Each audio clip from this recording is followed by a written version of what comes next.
अगर आप ठीक से एक्सरसाइज कर रहे हो, अगर आप प्रॉपर डाइट फॉलो कर रहे हो और फिर भी अगर आपका वेट कम नहीं हो रहा है, तो उसका एक फैक्टर आपकी नींद पूरी ना होना ये हो सकता है। अब आप कहोगे कि नींद पूरी ना होना ये कैसे एक वेट गेन का या फैट लॉस ना होने का या वेट लॉस ना होने का रीज़न हो सकता है। तो आज इस वीडियो में हम लोग इस चीज़ को डिटेल में देखेंगे। बिकॉज स्लीप मतलब हमारी नींद एक ऐसा फैक्टर है जो बहुत ही निगलेक्ट किया जाता है हमारे जनरल हेल्थ के बारे में भी, और हमारे वेट गेन के फैक्टर में भी हम लोग ये देखेंगे कि बहुत ही निगलेक्टेड फैक्टर है नींद पूरी नहीं होना। तो कोई भी ऐसे सोचेगा सिर्फ नींद ही तो पूरी नहीं हो रही है तो हम लोग उससे वज़न कैसे बढ़ेगा, हमारा उससे वज़न कम होने में मुश्किल कैसे हो सकता है। तो हमें ये समझना है कि नींद सिर्फ आपका आराम करने का ज़रिया नहीं है। नींद एक ऐसा रीसेट बटन है आपकी बॉडी का जो आपके हर फंक्शन को नॉर्मल कर देता है। एक रात की जो आपकी नींद होती है, 6-7 घंटे की जो नींद होती है, वो आपके पूरे बॉडी का फंक्शन नॉर्मलाइज करने में आपको हेल्प करता है। आपको ये बिकॉज क्या होता है कि जो आपका जो नींद होता है वो आपका स्ट्रेस हार्मोन कंट्रोल करता है, आपका मेटाबॉलिज्म कंट्रोल करता है, आपके हंगर हार्मोन्स को कंट्रोल में रखता है।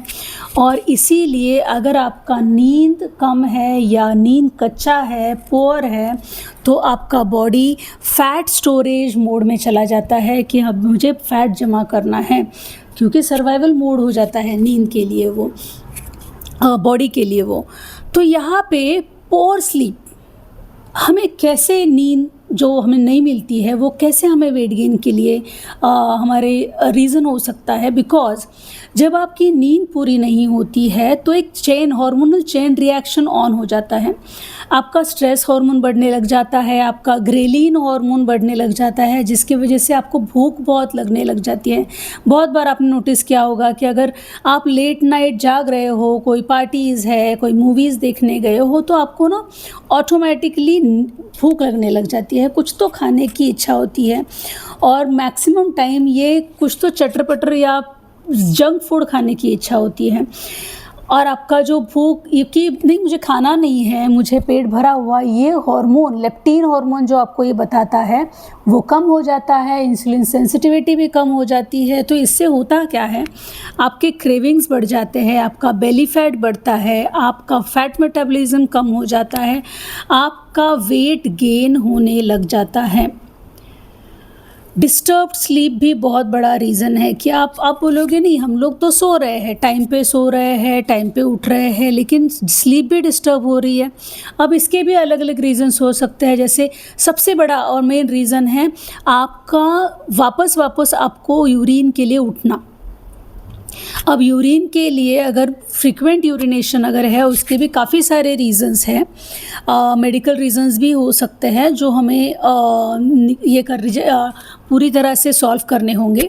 लेकिन नॉर्मली अगर आप देखोगे तो उसका एक ही उपाय है, आप यूजुअली 6 से 6:30 के बाद आपका वाटर इंटेक कम कर दीजिए। आप 100 to 150 ml तक ही आपका वाटर इंटेक रखिए आफ्टर 6 to 6:30।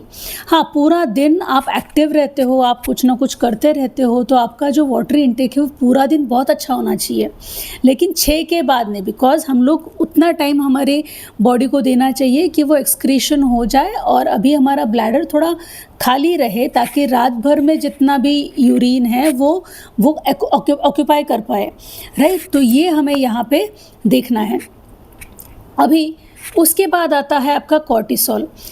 इस टॉपिक में मैं इस वीडियो में बहुत डिटेल में नहीं जाऊंगी, बिकॉज इसके ऊपर एक डिटेल वीडियो बनाया हुआ है कि कॉर्टिसोल और स्ट्रेस किस तरह से हमारे वेट गेन को एक बहुत बड़ा पुश दे रहे हैं कि वज़न बढ़ता जाएगा। तो प्लीज़ जाके उस वीडियो को देखिए और समझिए कि स्ट्रेस हार्मोन जो है हमारा वो किस तरह से हमें अफेक्ट कर रहा है। अभी स्लीप और मेटाबॉलिज्म ये दो चीज़ें जो है बहुत ही इंटरकनेक्टेड चीज़ें हैं। अगर आपका बॉडी टायर्ड है तो वो फैट्स बर्न करना नहीं, वो कैलोरीज नहीं बर्न करेगा। पुअर स्लीप जो है वो मेटाबॉलिज्म स्लो कर देता है। आपका मसल रिकवरी कम कर देता है। और अगर आपके मसल रिकवरी कम है, आपका फैट बढ़ता जा रहा है, तो वैसे भी आपका मेटाबॉलिज्म स्लो होता जाएगा, फैट बर्निंग पाथवेज ब्लॉक हो जाते हैं, और जिससे आप देखोगे कि बहुत मेहनत करनी पड़ रही है आपको वेट लॉस के लिए। तो बॉडी ये क्यों हो रहा है? बिकॉज़ आपका बॉडी जो है वो कंप्लीटली सर्वाइवल के ऊपर फोकस कर रहा है। अभी स्लीप नहीं मिल रही है, ठीक से आप सो नहीं पा रहे हो, तो आपके बॉडी अभी ये सिग्नल, माइंड को ये सिग्नल जा रहा है कि कुछ तो खतरा है, कुछ तो स्ट्रेस है, कुछ तो ऐसा चीज़ है जिसकी वजह से इस पर्सन की नींद नहीं हो रही है। तो सर्वाइवल मोड जो है वो ऑन हो जाता है, और इसकी वजह से आप ठीक से वेट लॉस नहीं कर पाओगे।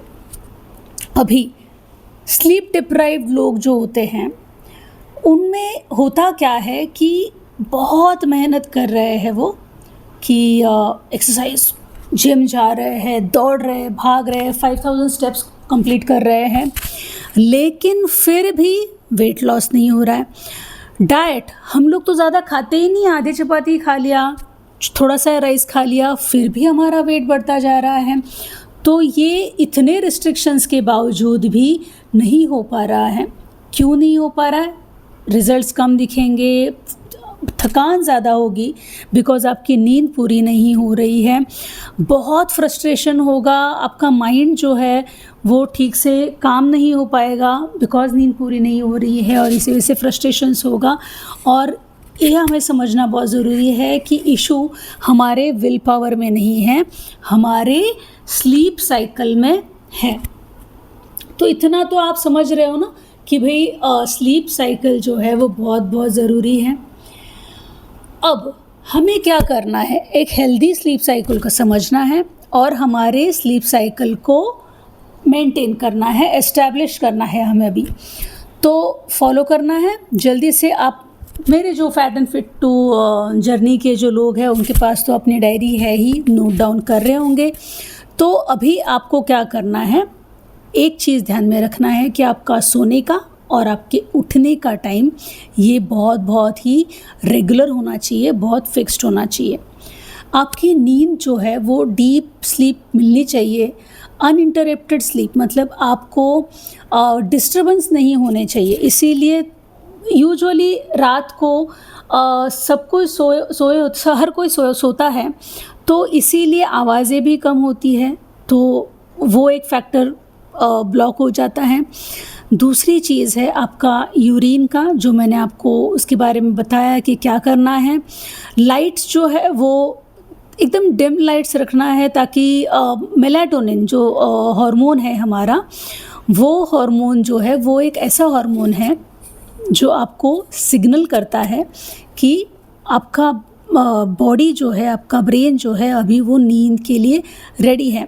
तो जैसे ही अंधेरा होता है, ये हार्मोन जो है वो सेटल होता जाएगा, अच्छे से रिलीज़ होता है, और आपको देखोगे कि आपको रात को ऑटोमेटिक नींद आना लग जाता है ना, एक टाइम हो जाता है। तो वो ये हार्मोन की वजह से है, जो आपको ये सिग्नल कर रहा है कि अभी आपको सोना है। इसीलिए आपको मैंने काफ़ी सारे वीडियोस में ये सजेस्ट किया है कि सोने से 1 घंटे पहले आपका स्क्रीन टाइम बंद होना चाहिए। क्यों? बिकॉज़ ये स्क्रीन टाइम, मतलब फ़ोन का जो लाइट होता है वो आपके मेलाटोनिन सिक्रीशन को रिस्ट्रिक्ट कर रहा है, वो ठीक से सिक्रीट नहीं हो पाता है, और वो ठीक से आपके ब्रेन को स्लीप सिग्नल्स नहीं दे पाता है। तो वो आपको करना है, बॉडी को हील करने देना है अपने नींद में। तो अब हम लोग क्या करेंगे, हम लोग ना एक अच्छे से समझते हैं कि हमें करना क्या है। इसके बाद मैं आपको एक 7 डे स्लीप रीसेट का भी बताने वाली हूँ कि कैसे करना है। सबसे पहले हमें ये फॉलो करना है कि हमारा जो सोने का टाइम है और जो उठने का टाइम है, दोनों भी आपके पक्का फिक्स होना चाहिए। और आपका सोने का टाइम 10 से 11 के बीच में होना ही चाहिए, और आप 5 से 6:30 के बीच में उठ जाना चाहिए। लेट नाइट जब आप काम करते हो या लेट नाइट आप कोई भी चीज़ करते हो, तो आपका कॉर्टिसोल इंक्रीज़ होता जाएगा, हार्मोन इम्बैलेंस होता जाएगा, मेटाबॉलिज्म स्लो होता जाएगा, फैट लॉस बहुत डिफ़िकल्ट होता जाएगा। तो इतना समझना है कि भाई हमें एक रीसेट ज़रूरी है। तो यहाँ पे मैं आपको एक 7 डे रीसेट प्लान दे रही हूँ जो आपको करना है। अब यहाँ पे जो भी मैं बता रही हूँ उसे फॉलो करना है प्रॉपरली, और 7 दिन के बाद एक जो आपका बायोलॉजिकल क्लॉक जो है वो सेट होने स्टार्ट हो जाएगा। उसके बाद आप डिफरेंस देखोगे कि आपका mind, thinking, analysing, cognitive ability, सारा चीज़ें जो है वो बहुत ही शार्प और बहुत ही अच्छे से फंक्शन करने लग जाएगा। और अब आपको आपके एक्सरसाइजेस का, आपका डाइट का रिजल्ट भी आपको यहाँ पे मिलता रहेगा। तो हम लोग क्या करेंगे, इस 7 डेज़ में हम लोग बॉडी का बायोलॉजिकल क्लॉक रीसेट करेंगे। स्लोली ग्रेजुअली हम लोग उसको नॉर्मल पे लेके आएंगे। नर्वस सिस्टम को भी हम लोग काम करेंगे और कंसिस्टेंटली हम लोग इस पे काम करेंगे। तो पहले और दूसरे दिन क्या करना है, हमें सिर्फ टाइमिंग का रीसेट करना है, ठीक है। आप क्या करोगे, इन 2 दिनों में आप अगर 11 बजे सो रहे हो तो ट्राई करो कि एटलीस्ट 10:15 को सो जाए। अगर आप 12 बजे सो रहे हो तो ट्राई करो कि एटलीस्ट आप 11 o'clock तक, 10:30 तक आप सो जाओ, ठीक है। 11:15 तक मैक्सिमम आप सो जाओ। तो मैं ज़्यादा शिफ्ट भी नहीं करने को बोल रही हूँ, half an hour to 45 minutes का आप एक पहले सोने का आदत लगा लीजिए। उसके बाद भले ही आप 11 साढ़े 11 बजे सोए हो, 11:45 को सोए हो, उठ जाना 6:30 तक कंफर्म। और जब आप उठोगे तो दोपहर को, दिन में कभी भी सोना मत, ठीक है। तो ये आपको करना है, डे का नैप नहीं लेना है आपको, ये रीसेट करना है, हमें अपना साइकिल रीसेट करना है। और आप सुबह उठ के 10 से 15 मिनट तक आप सन का एक्सपोजर ज़रूर लेना है। तो सुबह का जो धीमी सा माइल्ड सा धूप होता है उसमें आपको अपना सन एक्सपोजर देना है, ठीक है। ये आपको पहले 2 दिन में करना है। अब तीसरे दिन आप क्या करोगे, डिनर और डाइजेशन को रीसेट करोगे। तो आपको यहाँ पे क्या करना है, 7:30 से 8 बजे मैक्सिमम, मैं तो कहूँगी 6:30 बजे तक अगर कोई खाने की आदत लगाए तो उससे बढ़िया चीज़ तो कोई है ही नहीं। लेकिन अगर नहीं हो पा रहा है तो मैक्सिमम 7:30 to 8 के बीच में आपको खाना खा लेना है।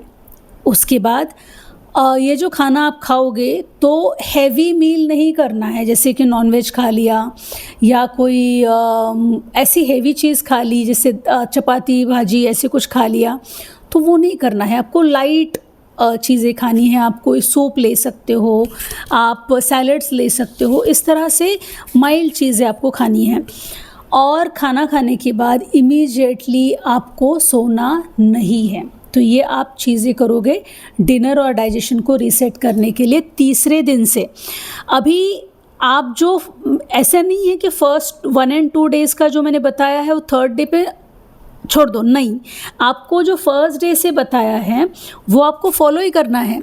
अभी 3rd डे का बारे में ऐड करना है, मतलब फर्स्ट एंड 2nd डे का आपने जल्दी किया, और जैसे फर्स्ट 3rd डे पे आप क्या करोगे, जो ऑलरेडी आपने हाफ एन आवर 45 मिनट्स जल्दी किया है उसको और हाफ एन आवर आप पहले शिफ्ट कर दो, ताकि आपके सोने का टाइम 10 बजे तक एटलीस्ट रीसेट हो जाए, ठीक है। ये यहाँ पे करना है। अभी डे 4 पे हमें क्या करना है, स्क्रीन डिटॉक्स करना है। अभी आपने आपका टाइम रीसेट कर लिया, अभी आपने आपका डाइजेशन को भी रीसेट कर लिया। अभी 4th डे पे हम लोग क्या करेंगे, स्क्रीन डिटॉक्स करेंगे। मतलब क्या, 9 बजे के बाद कोई मोबाइल नहीं हाथ में, कोई स्क्रीन नहीं, जिससे आपको ये आपका ब्रेन सिग्नल करेगा कि अभी तक सोना नहीं है, जागना है। आपके जो सोने की जगह है वहाँ के लाइट्स आप डिम कर दो, एकदम कम कर दो, और ताकि आप सोते समय ज़्यादा लाइट्स आपको ना हो। काम म्यूज़िक आप लगा सकते हो आपके घर में, कोई तो ऐसे साइलेंट म्यूज़िक जो आपको एक कामिंग इफ़ेक्ट देगा ब्रेन को। एक चीज़ करनी है कि आपको ब्लू लाइट नहीं यूज़ करना है mostly, because blue light usually brain को कंफ्यूज करता है डे टाइम के साथ, तो वो आप यहाँ पे नहीं करोगे, ठीक है। डे 5 में हम लोग देखते हैं कि नर्वस सिस्टम को हम लोग कैसे काम करेंगे। तो आपको सोने से पहले 5 डीप ब्रीथ लेने हैं। अब ये ब्रीदिंग जो है वो डायफ्रैग्मेटिक होनी चाहिए, मतलब कि एब्डोमिनल ब्रीदिंग होनी चाहिए।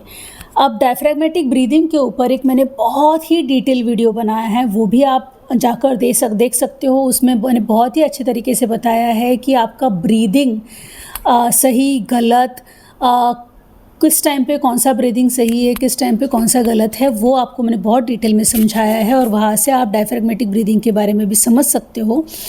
तो आपका 5 डीप सांस आपको लेना है और डीप ब्रीदिंग के साथ आपको सांस छोड़ना भी है। बाद में आप आपके एब्डोमेन पे सिंपली आप ऐसे हाथ रख सकते हो। आप बैठ के सीधे चिन मुद्रा कर सकते हो और उसमें आप ब्रीदिंग प्रैक्टिस करके आप खुद को काम कर सकते हो। उसके बाद आपको ग्रैटिट्यूड प्रैक्टिस करना है, प्रेयर करना है। एक चीज़ ध्यान में रखना, अगर हमारे लाइफ में कोई मुश्किल भी आई है तो उसके पीछे रीज़न है। हमें हमारे जो भगवान है, हमारे जो गॉड है, वो हमें प्रिपेयर कर रहे हैं किसी सिचुएशन के लिए। आप अगर आपके लाइफ को बैक में जाके देखोगे तो आपको समझ में आएगा कि जो भी मुसीबतें आपको आई, उन्होंने आपको प्रिपेयर किया है आपके फ्यूचर के लिए। तो इसे ग्रैटिट्यूड रखना है, इसे भगवान को कहना है कि भगवान आपने मुझे ये सारी चीज़ें दी, उसके लिए थैंक यू, और मैं आपका आभारी हूँ कि मैं उसे सहन कर पाया, मैं उस चीज़ से पार हो पाया। तो ये ग्रैटिट्यूड बहुत ज़रूरी है।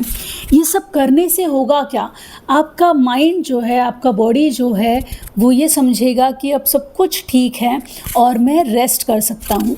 तो ये आपको डे 5 में करना है। डे 6 में आपको बेड एसोसिएशन रीसेट करना है।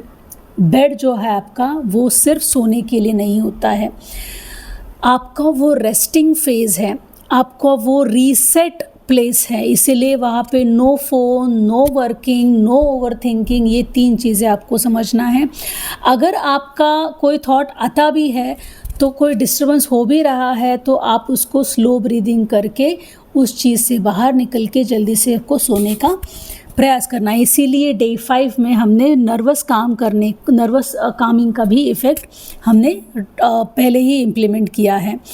डे 7 आपको सेम मेंटेन, जो डे 1 to 1 डे 6 मैंने आपको बताया वो रूटीन, जैसे मैंने आपको पहले ही बताया था, ज़रूरी नहीं है कि डे 1 में आपको जो बताया डे 2 में आप वो फॉलो नहीं करोगे। आपको डे 1, डे 2, 3, 4, 5, 6 सब फॉलो करना है और डे 7 से आपको ये सारी रूटीन फॉलो करके आप एक प्रॉपर कंसिस्टेंट रूटीन में अभी लग जाना है। फिर आप देखोगे कि जब भी आप ये रीसेट कर दोगे तो आप देखोगे अभी आपका भूख नॉर्मल है, आपके क्रेविंग्स नॉर्मल है, आपका एनर्जी लेवल नॉर्मल है, आपका मूड अच्छे से स्टेबलाइज हो रहा है, आपका बॉडी जो है अभी आपको कोऑपरेट करने के लिए स्टार्ट कर दिया है। तो ये एक बहुत ज़रूरी चीज़ मैंने आपको आज बताई है। ज़रूरी है आपको कि इसको फॉलो करना है, ताकि आपके वेट लॉस की जर्नी में आपको बहुत मदद होगा। और सिर्फ वेट लॉस नहीं, प्लीज़ अंडरस्टैंड, सिर्फ वेट लॉस नहीं, ये आपके पूरे हेल्थ को इफ़ेक्ट करने वाला है। वेट लॉस का टॉपिक पहले लेने का मेरा सबसे बड़ा रीज़न ये था कि हमारे फैट स्टोरेज जो है हमारे बॉडी का, वो हमारे सारे बीमारियों का जड़ है। ऑब्वियसली हम लोग वेट लॉस को सिर्फ फिज़िकल एंगल से देखते हैं, लेकिन आपकी बॉडी जितने भी बीमारियों से आज फंस चुकी है, ट्रैप हो चुकी है, वो उसका सबसे 80 to 90% अगर उसका कोई श्रेय जाता है तो वो आपके एक्सेस फैट को है। इसीलिए ये fat to fit journey start करने का सबसे बड़ा रीज़न ये था। तो अपने स्लीप साइकिल को रीसेट करिए। आपको पता है हम सबको आयुष्मान बनना है डॉक्टर शारदा के साथ, यानी मेरे साथ, और हम लोग सब आयुष्मान बनेंगे। आयुष्मान का मतलब क्या है, हम लोग एक लंबी लाइफ जिएंगे और हेल्दी लाइफ जिएंगे। तो आपके हेल्दी होने के लिए जो भी चीज़ें ज़रूरी हैं मैं आपको बता रही हूँ, आपको उसे फॉलो करना है, ठीक है। तो हम लोग मिलते हैं अभी हमारे नेक्स्ट वीडियो में। Thank you.